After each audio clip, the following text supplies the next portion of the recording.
Bollette di gas e luce a prezzi scontati per circa 20.000 alpini della provincia di Vicenza.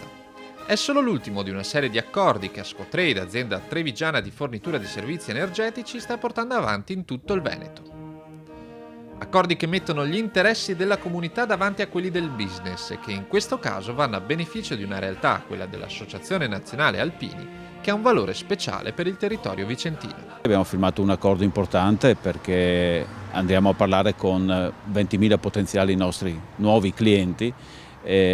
Lo facciamo a condizione di favore, lo facciamo a un'associazione che è sempre attenta al territorio, che è sempre pronta a dare una mano quando c'è bisogno. Questo è un parallelo che ci piaceva, peraltro io devo anche cogliere l'occasione per ricordare che 3 anni fa anche Ascotrade ha saputo in questa terra, nel Vicentino, in occasione dell'alluvione, guardare a questo territorio, guardare ai suoi clienti, abbonando le bollette invernali e dando anche un sostanzioso aiuto economico a questa terra. Un'opportunità di risparmio che merita l'attenzione di un territorio, la provincia di Vicenza, dove Ascotrade conta circa 40.000 clienti che vanno ad aggiungersi ai 60.000 riforniti dalle altre aziende del gruppo Ascopiave presenti nell'area.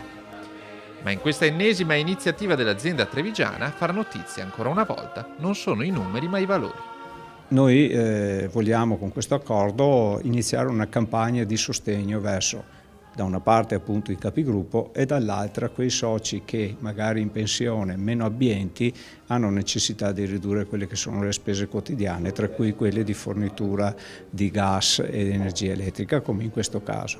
Io credo che questo sia invece il momento in cui riversare la nostra solidarietà e le capacità imprenditoriali con un'attenzione particolare al territorio. In questo momento poco passa come notizia, ma noi come associazione abbiamo il termometro che questa esigenza è assolutamente forte.